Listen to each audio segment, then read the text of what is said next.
What if an entire civilization, advanced, powerful, and far beyond its time, was wiped off the face of the earth in a single day and night of catastrophe? What if the survivors carried fragments of its knowledge across the world, seeding the birth of new civilizations? For thousands of years, the legend of Atlantis has haunted humanity. But was it just a myth, or was it real? Plato, the Greek philosopher, is our first source. Around 360 BCE, he wrote of a mighty island empire called Atlantis, larger than Libya and Asia, combined situated beyond the Pillars of Hercules, what we now call the Strait of Gibraltar. Atlantis, he claimed, was a utopian society with advanced technology, magnificent temples, vast armies, and ships that dominated the seas. But in one violent day and night, it was swallowed by the ocean. Mainstream historians dismiss Plato's story as allegory, a metaphor about pride and corruption. But what if it wasn't? What if Plato was preserving a memory, a real event, passed down from much older traditions? Because here's where it gets strange.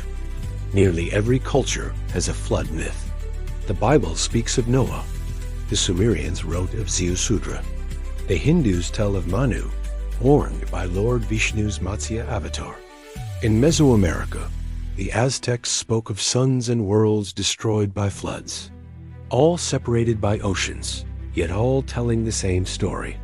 Could they all be fragments of one global memory, a catastrophe that destroyed a great civilization?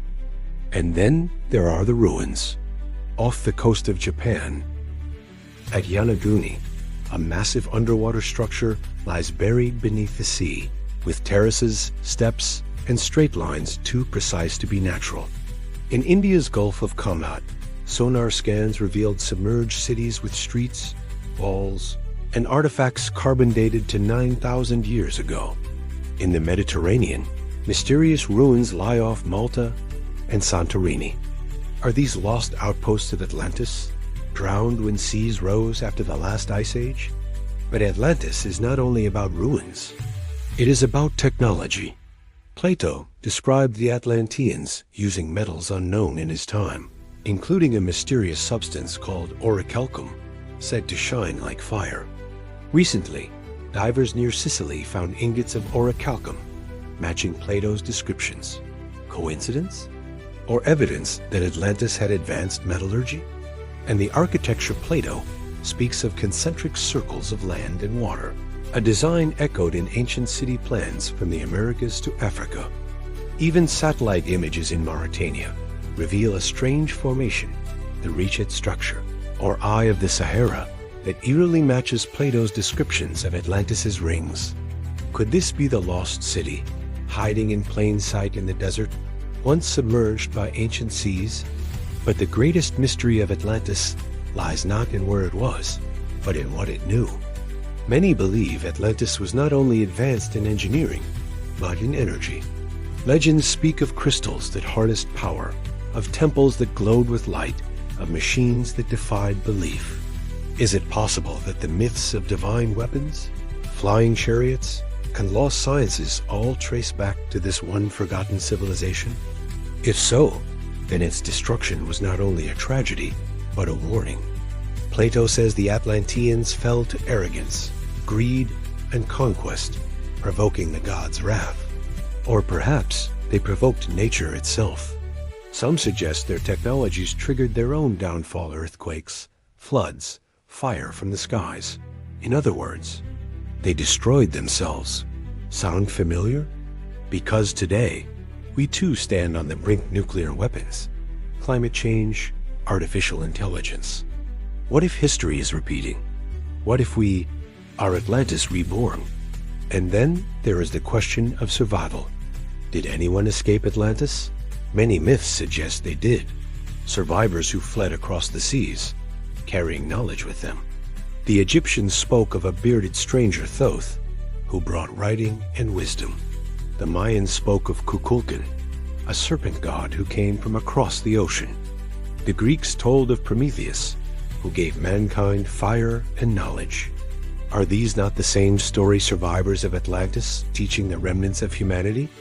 If true, And Atlantis is not lost.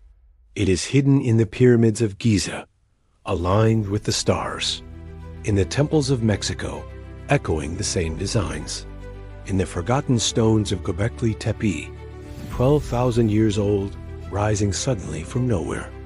These are not isolated mysteries. They are fingerprints, the fingerprints of Atlantis. But the final mystery is this: Atlantis may not be dead at all. Some believe its remnants survive, hidden beneath the oceans, waiting. Others claim Atlantis exists in another dimension, accessible only at certain times. And some go further still, that Atlantis was not human at all, that its people were descendants of gods or beings from the stars, that the myth of Atlantis is not the story of a lost island, but of a lost hybrid civilization, bridging the human and the divine. If that is true, then finding Atlantis is not about geography. It is about memory, about who we are and where we come from. Because the story of Atlantis is not just about the past. It is about the present, and it may be about the future. If a civilization greater than ours could vanish overnight, what does that say about us? If knowledge could be lost once, could it be lost again? And perhaps the biggest question of all, what if Atlantis was not the first? What if it was only one of many civilizations that rose and fell long before our recorded history? What if the true story of Earth is a cycle rise, fall, rebirth, echoing endlessly through time? The answers lie in ruins beneath the seas. In myths we dismiss as stories, in symbols carved into stone. And maybe, just maybe, in us, Atlantis may not be gone. Atlantis may be waiting for us to remember.